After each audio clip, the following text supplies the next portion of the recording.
sa ating buhay, may blessings man o wala, may pressures man o wala, ay hindi magpapago yung ating pakiramdam at paniniwala sa ating Panginoon. Basahin po natin, babasahin ko na lang po, salitan pala tayo. Verse 1, O God, Thou art my God, early will I seek Thee. My soul thirsted for Thee, my flesh longeth for Thee in a dry and a thirsty land, where no water is. See the Lord and Thy glory, so as I have seen Thee. Because Thy loving kindness is better than life, my lips shall praise Thee. Thus will I bless Thee while I live. I will lift up my hands in Thy name. My soul shall be satisfied as with marrow and fatness, and my mouth shall praise Thee with joyful lips. When I remember Thee upon my bed, and meditate on Thee in the night watches. Because Thou hast been my help, therefore in the shadow of Thy wings will I rejoice. My soul followeth hard after Thee, Thy right hand upholdeth me. But those that seek my soul to destroy it shall go into the lower parts of the earth. They shall walk by the sword, they shall be a portion for Okay, us. so this is at verse 11. But the king shall rejoice in God. Everyone that sweareth by Him shall glory. By the mouth of them that speak lies shall be stopped. Ang maraming Diyos na sa langit, pinupuri ka namin sa gabi ito. Salamat sa pagtitipon ng inyong mga anak sa iyong tahanan. At ang aming pong dalangin, aming mga heart's desires, ay inyong pong turunin ayon po sa inyong nakita na loob. Kawalan niyo kami, Ama, sa aming pagkukulang, lalo na sa pagkukulang namin ng pananampalataya sa inyo, Panginoon. Sa gabi ito, muli niyo pong buksan ang aming puso at kaisipan sa mga katotohanan na aming makikita mula sa inyong salita. Pagpalain niyo po ang bawat isa, tinataas ka namin sa pangalan ni Jesus. Amen. It makes sense. Kaya po tayo sa isang anak ng Diyos, yung apat na bagay na makikita natin dito sa kanyang salita. Ulitin ko po, ang Psalm 63 ay maaaring mga awit na naisulat ni David, hindi na panahon na siya ay sobrang saya dahil maraming mga positibong bagay ang nangyayari sa kanya. Naisulat niya ito habang siya ay may mga struggles din na dumarating sa kanyang buhay. At ang kanyang mga struggles ay hindi magaan. Ang kanyang mga struggles ay hindi ordinaryo. Yung kanyang mga pinagdadaanan ay hindi yung mga struggles na pinagdadaanan natin kung saan ito yung mga minors kung ikukumpara natin sa mga pinagdadaanan nitong si David. Now, itong Psalm 63, makikita natin ang apat na bagay kung saan ang ating mga sarili, ang isang anak ng Diyos ay dapat natin hinahanap.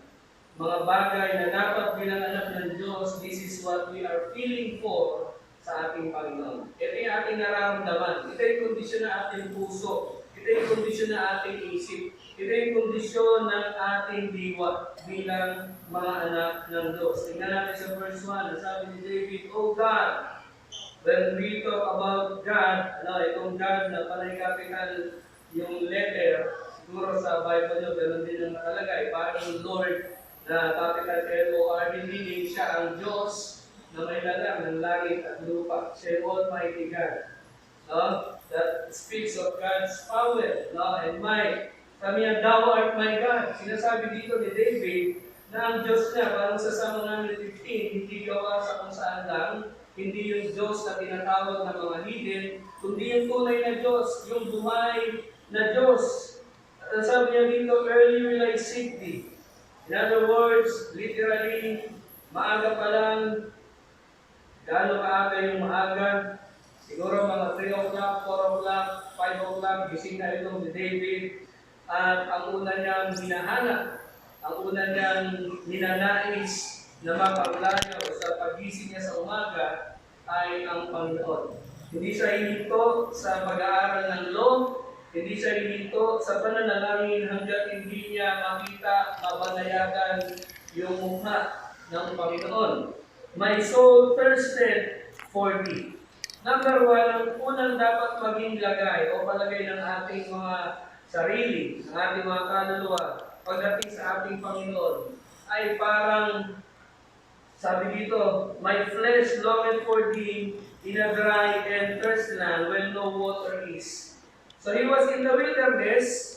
At sa wilderness, alam natin, hindi komportable ang buhay ng tao doon. Bagamat ang mga Israelites, most of their lives are spent in the wilderness, ang isa sa lagi nilang nirereklamo at hinihingi sa Panginoon ay ano? Tubig. That's the reason bakit si Moses ay hindi nakapasa sa promised land because of the problem ng mga Israelites sa water. So you can imagine ang isang tao na nasa wilderness ay talagang yung kanyang pagkasabing sa tubig ay gano'n na lang. Dahil sa wilderness, sala sa init, sala sa lamig doon. Pagka umaga, pagka araw, sobrang init. At pagka gabi naman, sobrang lamig. Pero isa yung kukunti doon, yung scarcity ng tubig. Kaya dito, katulad dun sa Psalm chapter 42, tingnan niyo saglit sa Psalm 42, ang sabi ni David dito, sabi dito ng chief musician, ano ang sabi dito for the sons of Korah, sabi niya, as the heart panteth after the water brooks. Kung paano isang heart or deer ay nananabik sa water brook, sabi niya, so panteth my soul after thee, O God. In other words, ang isang tao na nasa wilderness ay talagang salat sa tubig. At kung meron mang siyang dinidesire, first and foremost, hindi pagkain, hindi pang luxury, at sa kanya, ang pinakamahalaga sa wilderness ay tubig.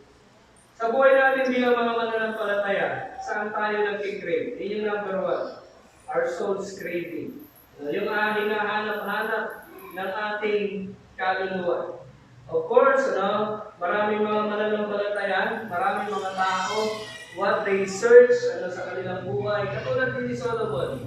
Typical na tao, kahit nakakakilala pa sa Diyos, kahit meron malinaw na pagkaunawa kung sino ang Diyos at ano yung dapat natin gawin sa Diyos, pero kung minsan yung kanilang craving, hindi ang Panginoon. Si Solomon, he tried sa kanyang karunungan, I would say, sinubukan niya lahat ng bagay. He tried luxury, pero sabi niya, vanity of vanity, all is vanity. He tried lust. He had 700 wives and 300 concubines, 1,000 all equal, yung nabanggit doon. At sabi ng Bible, it is in vain. He tried learning. Sa pinakamatalino, pinakapantas sa lahat ng system, sa lahat ng branches ng science, alam niya yun. At dalubhasa siya doon. And he learned it by experience, by observation. Pero yung sabi niya, much learning is a weariness of mind, is a weariness of the flesh. And then he tried liquor. May mga tao na meron silang sakit sa lalamunan, sa bituka, at kung saan-saan pa because of their addiction sa liquor. Kapag nung una naisip nila, liquor can satisfy yung longing sa kanilang puso. Sinusubsong nila yung sarili. Pero ang sabi ni David, ang sabi ni Solomon in the book of Proverbs, wine is a mocker, strong drink is raging, and he that, sabi doon, sino yung binigay ni sarili niya dito, naloko nito, is not wise. So it is in vain. Until in the book of Ecclesiastes chapter 12 and verse 13, sabi niya, let us hear the conclusion of the whole matter. Fear God and keep His commandments. So that is the whole duty of man. So tayo bilang mga mananampalataya, aminin natin ang hindi, lalo na sa modernong panahon ito. Hindi tayo yung katulad ng sense, or common sense na meron ito si David. Hindi natin pwedeng ayun tulad yung sarili natin, yung pagkakuhaw natin sa Diyos, gaya ng pagkakuhaw ni David. And for what reason? The same reason na sinabi ni Solomon. Ang problema na maraming mananampalataya, hindi lang kabataan, hindi lang adults, lahat. Bakit wala tayong craving pagdating sa prayer? Bakit wala tayong craving pagdating sa salita ng Diyos? Bakit wala tayong craving pagdating sa pagiging active sa ministry? Oo, nandito tayo, nagbabasa tayo ng Bible, nakikinig tayo ng preaching. Meron mga ilang ministry na ating kinukuha, ginagawa. Pero, try to be honest sa ating sarili. Are we craving for God? Or ginagawa lang natin yung mga bagay na yon bilang para masabi na at least may nagawa ako. See, there's a difference. Ako, mahilig ako sa mga bagay na matatamis. Lahat ng matamis, kahit na mumurahin pa yan, hanggang sa pinakamahal, papatusin ko yan. Kaya pag may nagbigay ng tsokolate, actually, sa asawa ko, sa mga anak ko, parang may nagbibigay, alam na, sinabi lang sa niya, pero ang totoo yan, kay Pastor Alvin yan. Minsan may nagbigay kay Shirley, isang member doon ng malaking Cadbury. May mga nuts. So, nung makita ko yung may nakalagay na nuts, okay, sige. Papas muna ako ngayon.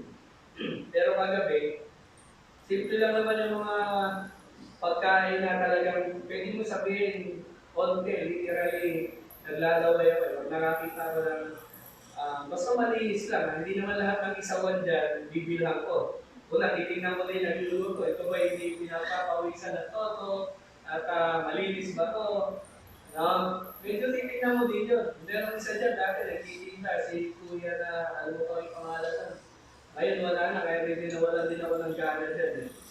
Pero dahil doon, pati yung mga matataba, yung mga karne, mga seafoods. So, last 2 months ago, nagkaroon ako ng early onset ng gout.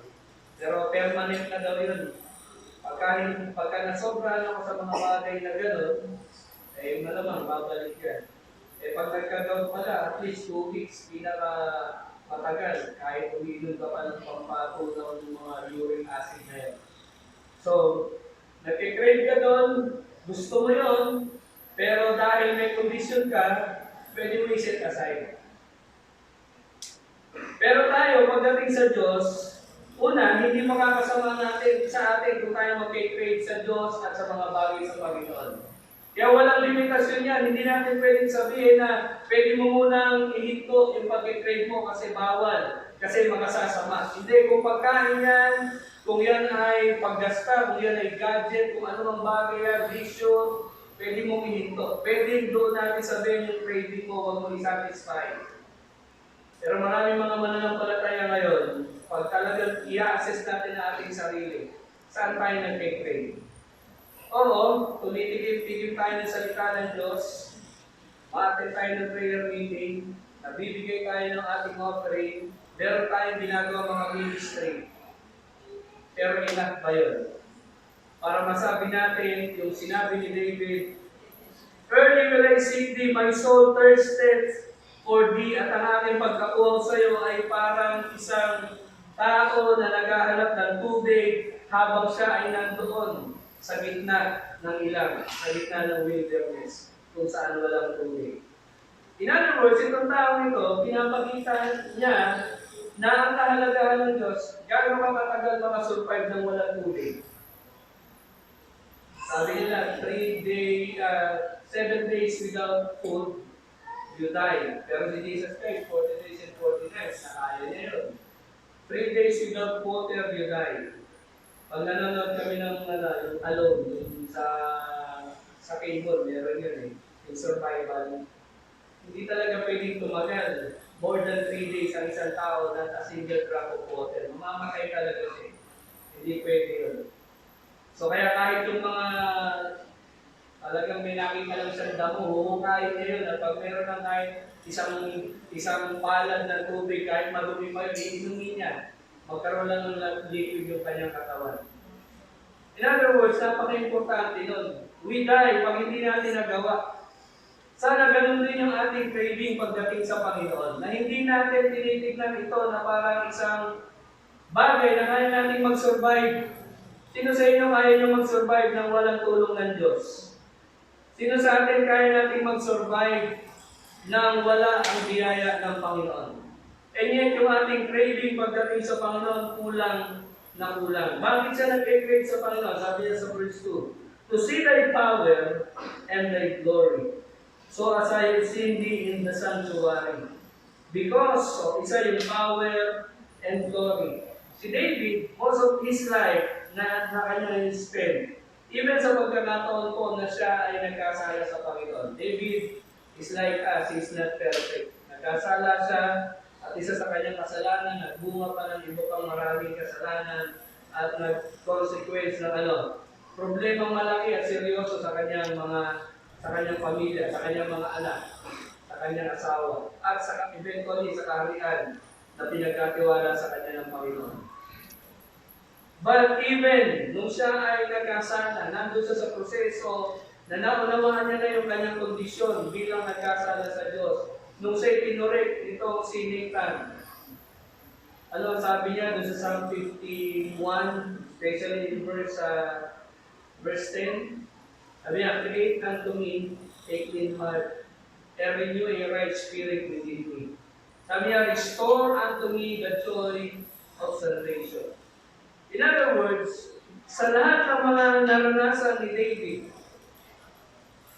hindi yung kayamanan, hindi yung fame, hindi yung position, hindi yung might, hindi lahat ng kung ano mang meron siya physically or yung estado niya politically. Pinakamahalaga sa kanya, mawala na lahat, wag lang ito, yung Panginoon. Kapatid, gano'ng katotoo yun sa atin? Madaling sabihin. Parang may kanta pa rin, Pero hindi ko alam kung ano ibig sabihin yung kanta ng kalimutan. Kunin na ang lahat sa akin. Huwag lang ang aking mahal. Sana yung mahal natin ang Panginoon. Mawala na lahat. Lagi natin sinasabi dito ang mga tao, meron tayong umaga para bang mga pangyayari sa buhay natin na tayo ay nasusubok at dapat maging matatag tayo. Dahil ang pagsubok, either yan ay material, yan ay physical, yan ay emotional, o mental, o spiritual. Saan mo gustong subukin ng Diyos? Saan mo gustong palakasin ang sarili mo? Of course, madaling piliin. Piliin natin maging matatag tayo spiritually. Kasi we know for a fact, if we are strong spiritually, kahit mayroong problema materially, emotionally, and physically, kung matibay tayo spiritually, then kaya natin lagpasan to sa biyaya ng Panginoon. Amen? So kung gano'n, saan tayo dapat mag-pray? Sa mga bagay na spiritual, sa mga bagay na hinanda sa atin ng Panginoon. Paano? Bakit? Para makita natin yung power and glory. Actually, sa totoo lang po, nung si Joy nag-take na exam, hindi siya confident. Even up to the time na lalabas na yung resulta, talaga nakikita ko parang iiyak na ata ako. Kaya ako rin, kahit sabihin na natin, lahat ng pastor na kilala ko, kayo, sa Angkor, sa Pantry, si pastor, nagpe-pray, sana tumasa. The effectual fervent prayer of a righteous man availeth much. Pero still, ang Diyos pa rin mag-decide. The only thing that I can say sa aking anak, sabi ko na, kaya mo kahit ano mangyari, ang Diyos pa din natin ay Diyos. Kahit nagsikap ka, kahit dinalingan mo, ay batang yan, wala kang masasabi pagdating sa pag-aaral. Literally, dumadating ng bahayan, may time, alas 12. Napapagalitan mo, ba't naman umabot ng ganyan? Wala naman sa iba explanation kung di traffic. Pwede ko magsisihin yung traffic, talagang wala siya magagawa doon. May mga time na minsan, pag hindi niya pa nagagawa yung obligasyon niya sa bahay, tapos yung sa church, dahil nga nagsisikap mag-aral, sabi, napapagalitan mo talaga. Pero sabi ko nga, kahit gawin mo pa yan, maging masikap ka sa Panginoon, maging masikap ka sa pag-aaral, maging mabait ka sa tahanan, pwede natin sabihin yung promise ng Diyos, pagpapalain tayo. But eventually, kung may plano pang iba sa atin ng Diyos, wala tayong magagawa. So, nung siya nakapasa, talagang biyayang-biyaya lang sinabi niya sa akin, pa, ito yung score ko. Hindi ko nasasabihin kung ano yung score niya. Pero pag nakita niya yung score niya, biyaya talaga ng Panginoon. So, sabi ko, ikaw man yung top natin, o ganyan ang score mo, Doesn't matter. Pinasa ka ng Panginoon at kamay ng Diyos yun. Anong makikita natin doon? Yung power at yung glory ng Diyos.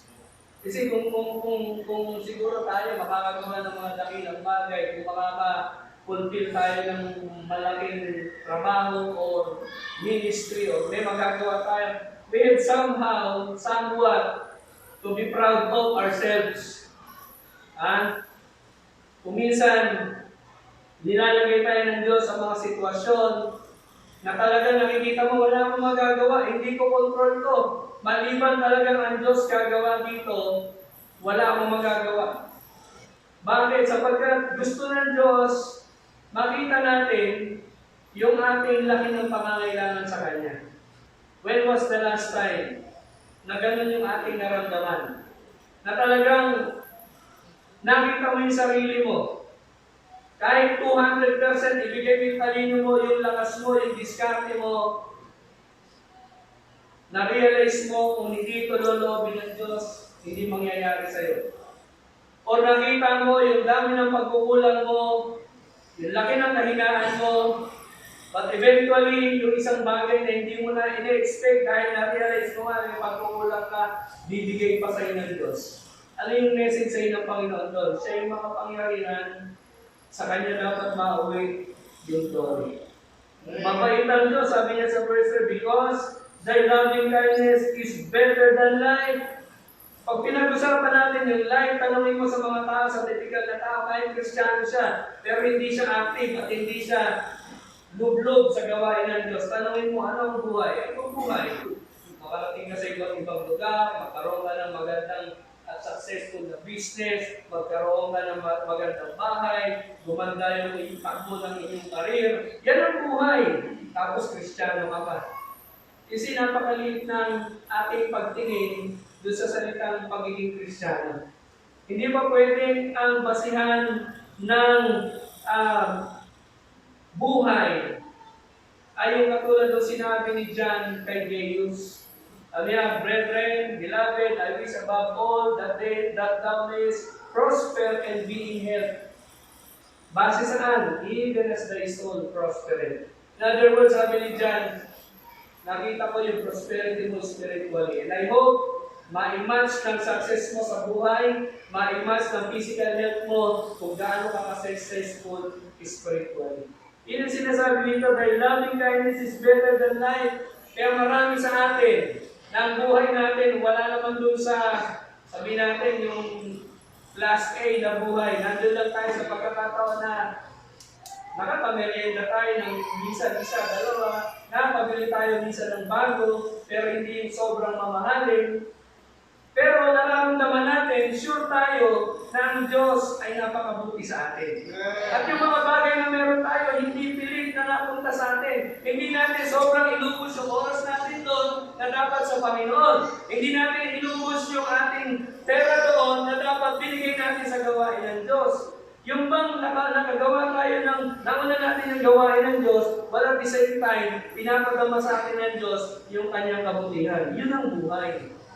Kaya sabi niya dito, loving kindness, yung kabutihan ng Diyos, pag na-realize natin sa ating buhay, it is better than life. Yung typical life na merong meaning sa ibang taong wala sa Panginoon. My deeds shall praise Thee. Ano yung result? Pupurihin niya ang Panginoon. Pangalawa po, so yung craving, mahalaga yan. Saan ka nagkay-crave? Young people, saan ka nagkay-crave? How often do you read the Word of God? Tapos na nga tayo dapat sa reading. Nandun na tayo sa stage ng meditating on the Word of God. Basic yan. Pag bago Kristyano ka, sige, basahin mo lang. Read from cover to cover. But it will not do you anything hanggang di mo yan ma-meditate at maintindihan mo. And then yung stage na ayun na. Uunawain mo yan at tatanggapin mo. Malayo pa yung proseso. Kung akala nyo kayo ay nakakapagbasa ng Bible, nakakapakinig ng preaching at naintindihan nyo, yun na yun, hindi po. Kaya nga kahit hindi ka preacher, hindi ka pastor, ordinary member ka, ang pagbabasa, pag-aaral, pag-meditate na salita ng Diyos, hindi pwedeng itigil ninuman pag Kristiyano ka. Kaya napansin mo dumarating sa pagkakataon, matagal ka ng Kristiyano. May mga bahagi pa rin ng pananalita ng pastor pag nangangaral ng salita ng Diyos, hindi mo pa makuha, hindi mo pa matanggap, nasasaktan ka pa rin. Well, in fact, sa tagal mo bilang Kristiyano, kahit masaktan ka, dapat nararamdaman mo, nagiging blessing sa iyo salita ng Diyos. Kasi nga, ang craving natin, hindi ang salita ng Diyos. Pero kung nag-crave ka sa Bible, kahit yung pinakamapapait, yung pinakamasasakit, yung pinakamatatalim na salita ng Diyos ang maririnig mo, lagi mo sasabihin, ang buti ng Panginoon. Ang galing ng Panginoon. Pupurihin ko ang Panginoon. Pangalawa, verse 5, sabi niya, my soul shall be satisfied. Kasi pag nag-crave ka, anong gusto mong mangyari? Makuha mo yung kini-craving mo. At pag nagawa mo yun, talaga naman, pag tinikma mo kung pagkain niya, kapraso pa lang, unang subo pa lang, talagang, wow, sarap, di ba? Kaya minsan tayo, pag pinupost ko, talagang gusto niya din, maramdaman ng tao na na-satisfy yung craving nyo. Which is totoo naman. Hindi mo maitatago pag na-satisfy ka ng bagay na nag-crave ka. Gusto mo din i-share sa tao so that yung mga tao, somehow, kung ano yung pinag-crave nila, but of course, I'm talking about yung sa Panginoon, eh, satisfy din nila. The way you are satisfied. Now, verse 5, sabi niya, my soul shall be satisfied as with marrow and fatness, and my mouth shall praise thee with joyful lips. Bilang mga mananampalataya, it makes sense. Hindi lang tayo mag-crave sa Diyos at sa Kanyang salita. It also makes sense na tayo ay magkaroon ng feeling, pakiramdam, na tayo satisfied because of God. Kasi nga, nag-crave ka sa Diyos, pinadalas niya sa inyo yung Kanyang power, yung Kanyang glory, yung Kanyang loving kindness. Ano ba yung kulang sa buhay natin? Titignan ulit natin ang ating sarili.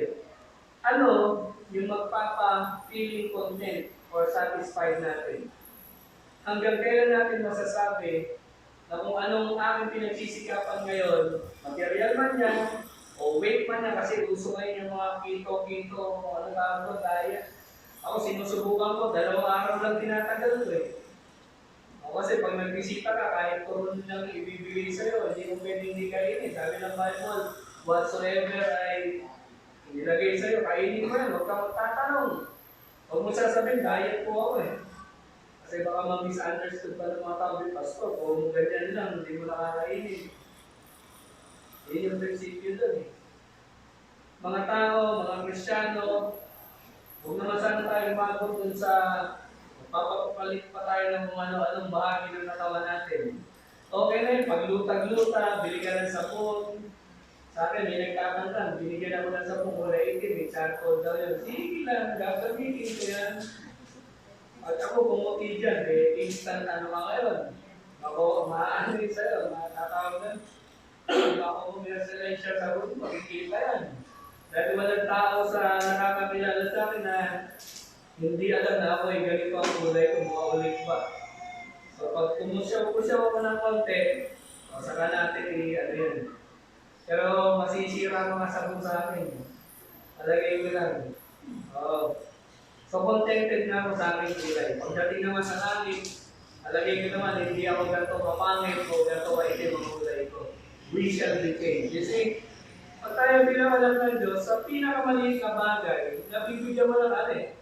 Yun yung tinatawag natin positive thinking, yung optimism, yun yung tunay na pagiging positive. Na sa buong mundo ito, sa buhay natin, let's say nabubuhay tayo na parang pagdating sa financial na bagay, parang hindi tayo, alam niyo, lahat naman tayo desire, even ako, desire ko, kung pwede lang, pagpalain ako ng Diyos materially, because I know in my heart, paano ko gagamitin yung mga bagay yan. But then, kung hindi pa pinibigay sa akin ng Diyos, kung gusto niyang lumipas ako sa mundong ito na ganito ang nararanasan, then walang problema. Bakit? Sabi ni Pastor Madala, sinasabi niya sa preaching, lahat naman ng bagay dito sa atin yan eh. Tama? Hindi ka makapunta kahit sa iba't ibang lugar. At least ako, nakasakay na ako ng aeroplano. Hindi na ako makakama pagdating sa experience na gano'n. Marco, nakasakay ka din. Ano ba hindi ko nasakyan? Na pwede sakyan. In fact, di naman importante yun eh. Isang araw, pagpunta mo sa langit, lilipad ka eh. Tama? May mga bagay na kung titignan lang natin, maliit na bagay, but that should satisfy us. Kaya na dapat yung craving natin sa Diyos, damihan natin, dagdagan natin, i-adjust natin, at i-fill up natin yung craving na yun. Or pagka yan ay napunuan mo, yung craving mo na yun, maniwala ka, ikaw ang pinaka-contented or satisfied na tao. Ano sabi ng Philippians 4:4? Rejoice in the Lord. In the Lord, sa Panginoon. Hindi sa motor, hindi sa kotse, hindi sa kondo, hindi sa business na nag-boom, hindi sa relationship. Dahil lahat ng nabanggit ko, people, yung plans natin, yung ating physical strength, lahat yan.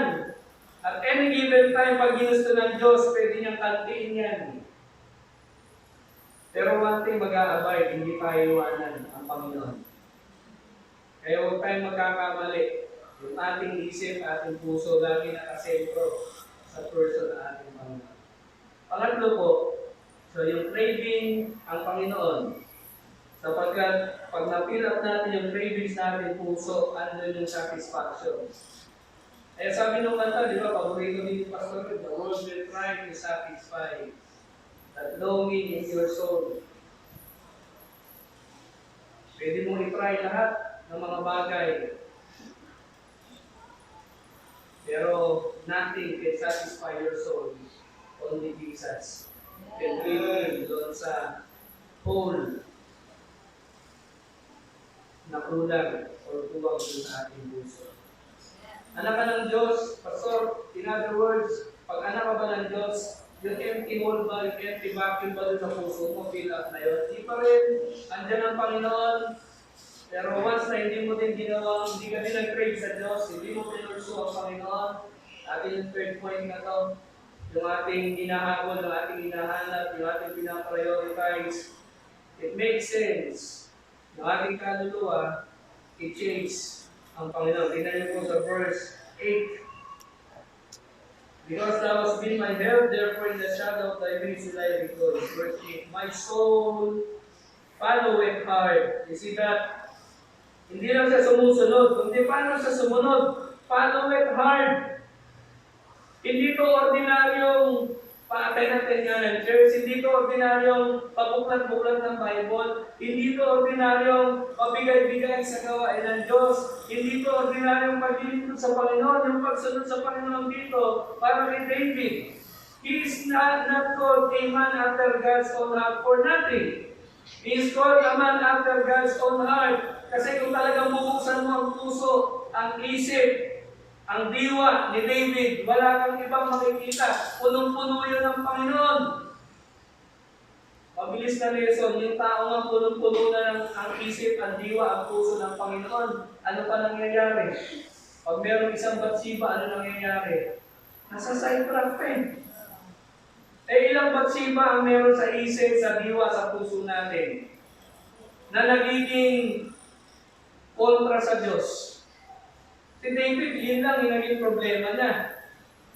The rest, puro Panginoon na naman ang isip niya, pero nakapasok pa rin ang kaaway. Kaya sabi sa Bible, di ba sa Romans, neither, or Ephesians chapter 4, neither give place to the devil. Sabi ni Peter, be sober, be vigilant, because your adversary, the devil, as a roaring lion, walketh about, seeking whom he may devour. Sabi niya doon, whom resist is steadfast in the faith. Bakit? Knowing that the same affliction, ano sabi niya, ay na-accomplish to your brethren that are in the world. Kaya pagka hindi ang talagang hinahanap natin sa ating buhay ay ang Panginoon, alam ni Satan yun, he is not omniscient, hindi siya most powerful, but meron sa certain subtlety, hindi wisdom, subtlety. Kaya mas matindi yun, mas madelikado yun. He will do everything, he will think everything, ways na makaka-distract, makaka-discourage, makaka-disappoint sa ating mga mananampalataya. Sabi ni Pastor, kung hindi siya ang papabagsakin, kung hindi siya matira directly ng kaaway, gagamit siya ng ibang bagay. Ganon din naman sa ating lahat. May strengths tayo. Hindi tayo talaga doon babanatan ng kaaway.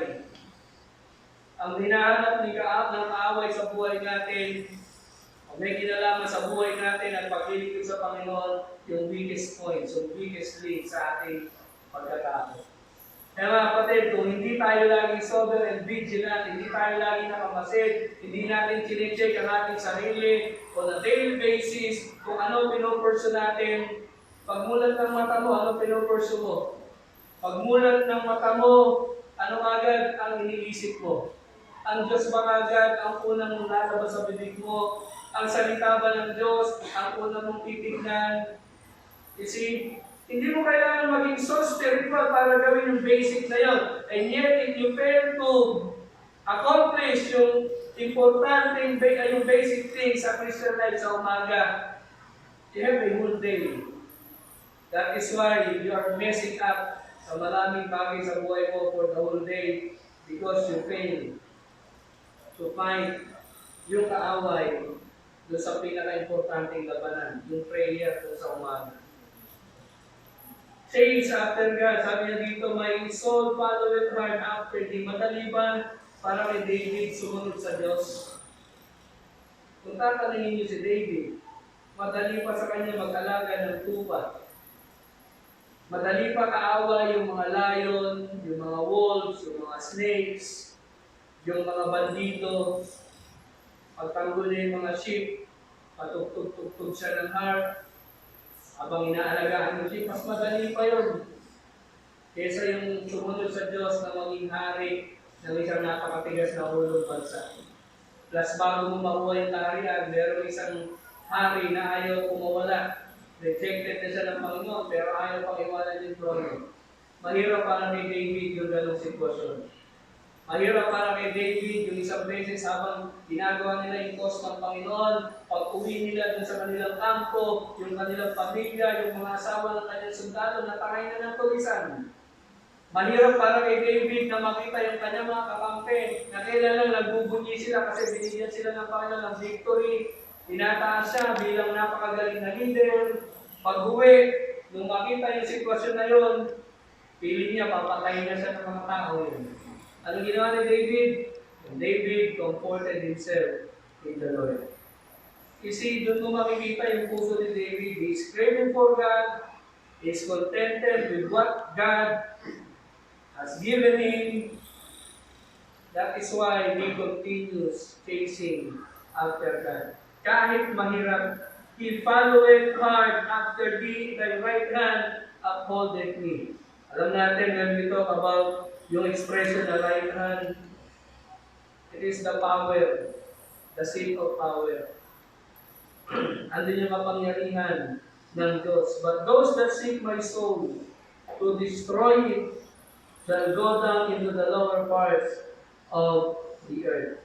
Sabi po sa atin, bago tayo punta sa number 4, what are we up to? Ano yung ating hinahabol?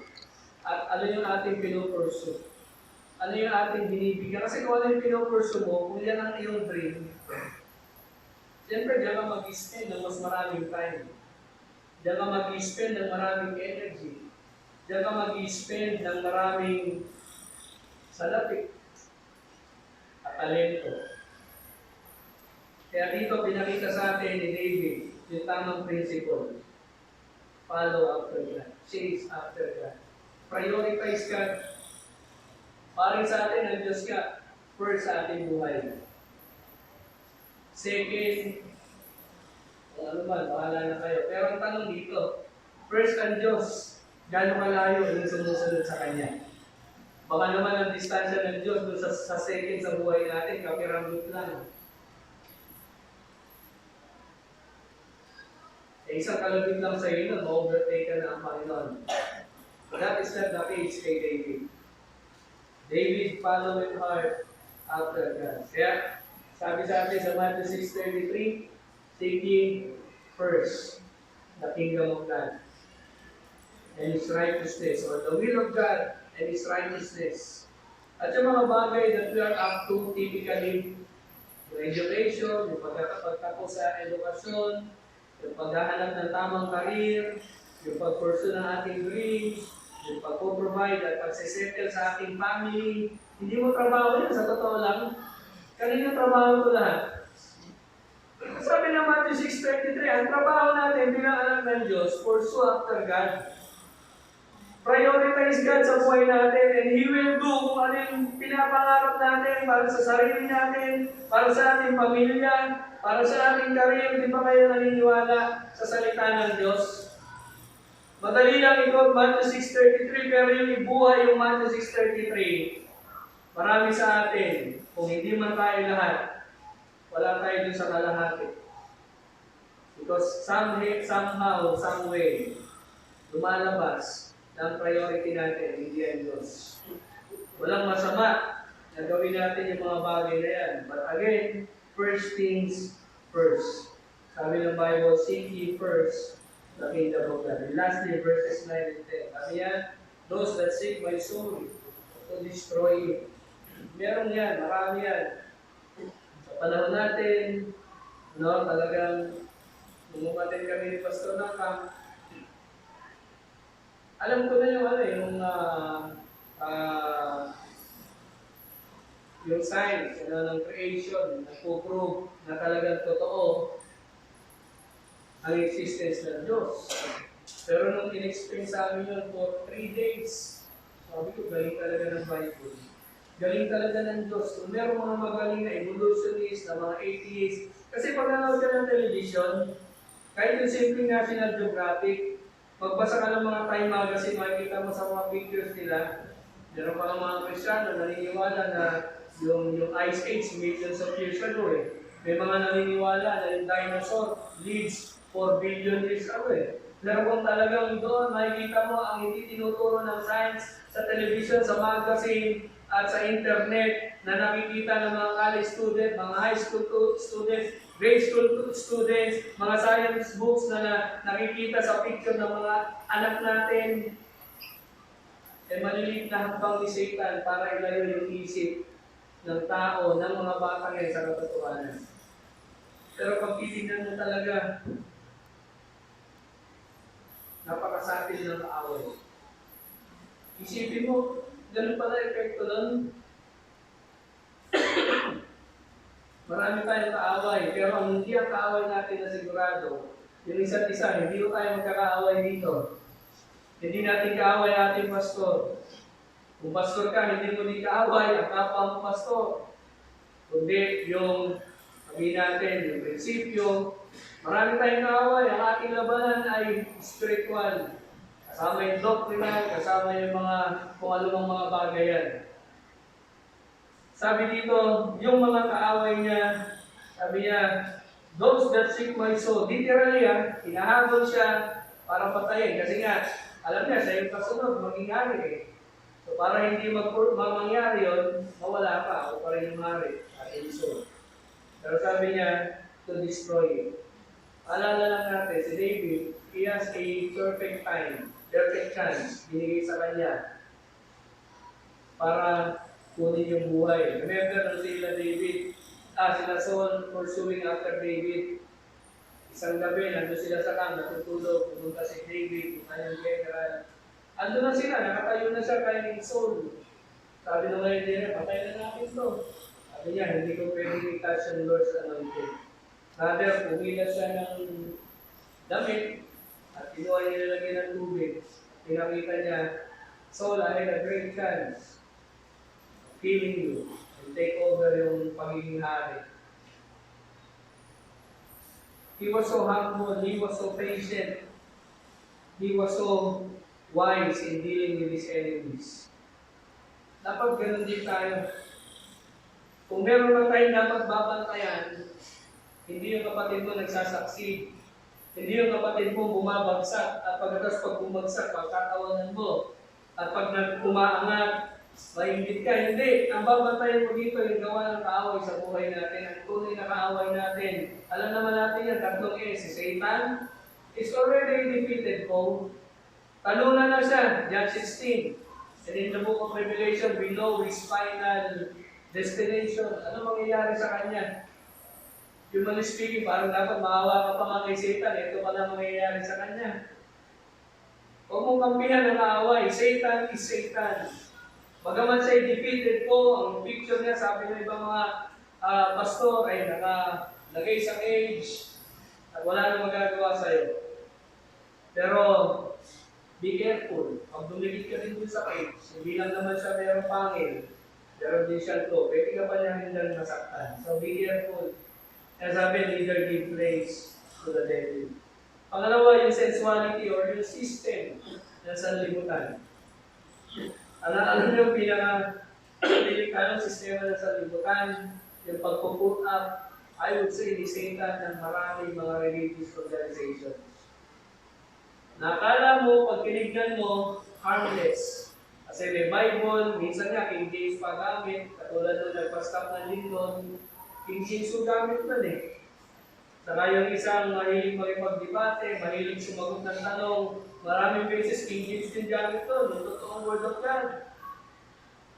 Ang pinaka-effective na ginagamit ni Satan para ang tao lokohin. Even mga Christians na mahina sa pananampalataya.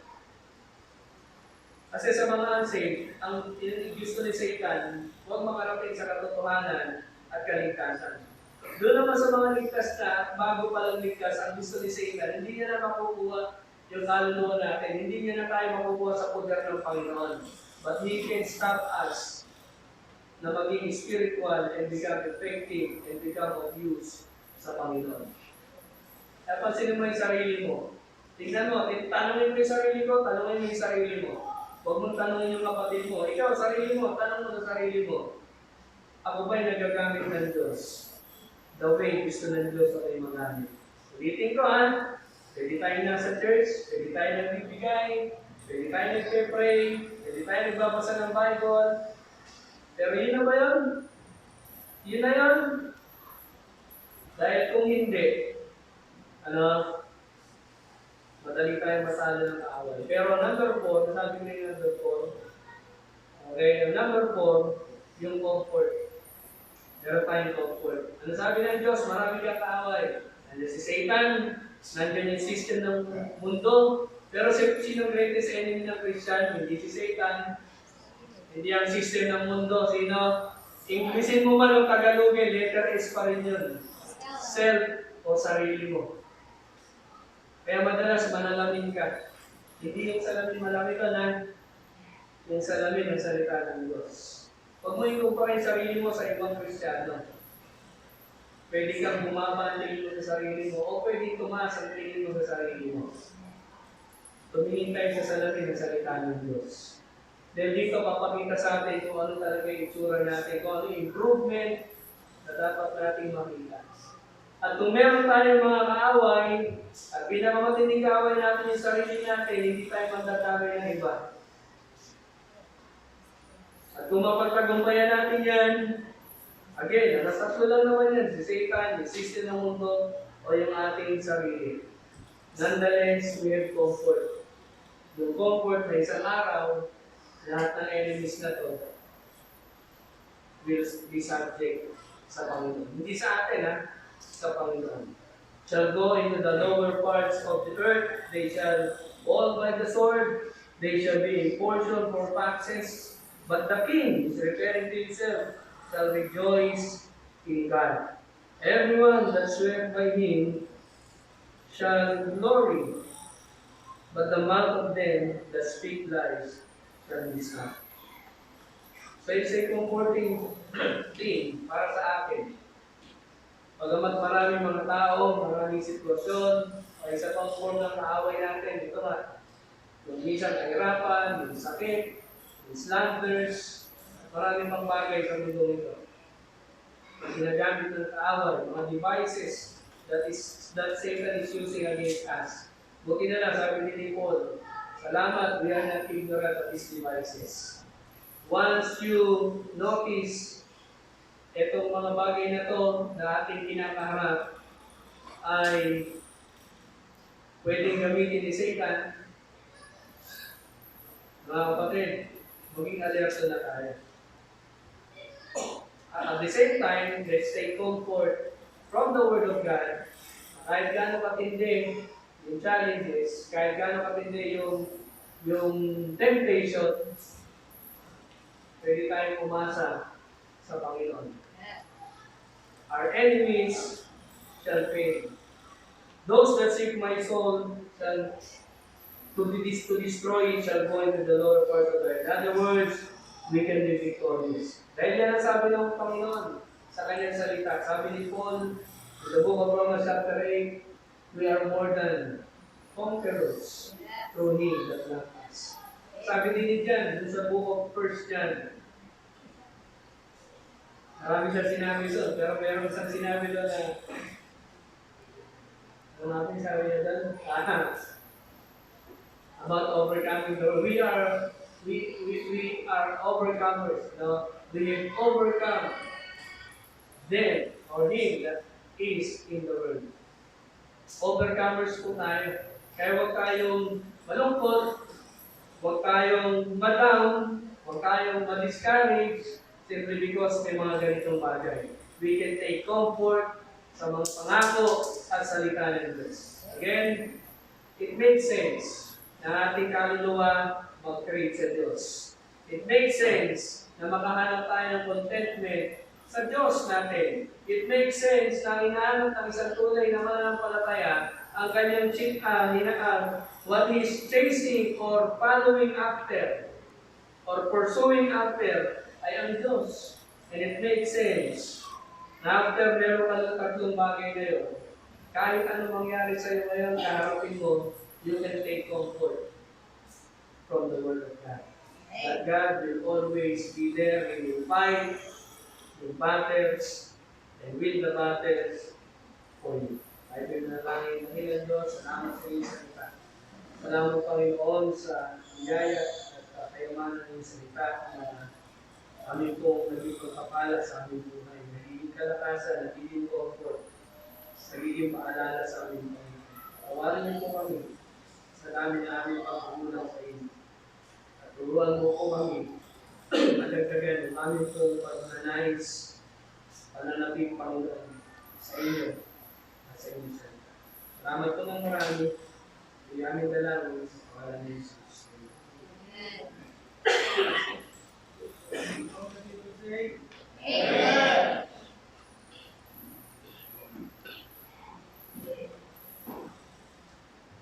Sino po yung tuloy-tuloy yung magbabasa? Nasa na kayo? Tuloy nyo lang po yan. Kasunod natin meditation. Ang mahalaga, masanay kayo magbasa ng Bible araw-araw. Bagamat sisipa ang kaaway, pipigilan tayo ngayon. Aalisin yung design, pero tuloy tayo paglaman natin. Amen? Ang ilang Diyos, salamat po sa design namin niya po ngayon. Tulungan niyo kami, salamat po kay David. Salamat sa inyo sa kanilang pagpalain niyo po ang pananalangin namin po. Magkaroon ng kami natin craving sa inyong salita. Sa inyo po personally, Panginoon, na hindi po ay magkakaroon mo kami yan kung mayroong panahon sa inyo sa lahat ng bagay kayong priority na. Patawarin niyo kami sa mga pagkakataon na nawawala po ito sa amin. Na kahit na ginagalit ako, hindi kulang. Ang sender po dapat ng buhay namin ay kayong dapat makita sa aming buhay. Alam mo ang gagawin namin. Gusto sa iyo po aming pananalangin ang pagbigay sa pangalan ni Jesus. Amen.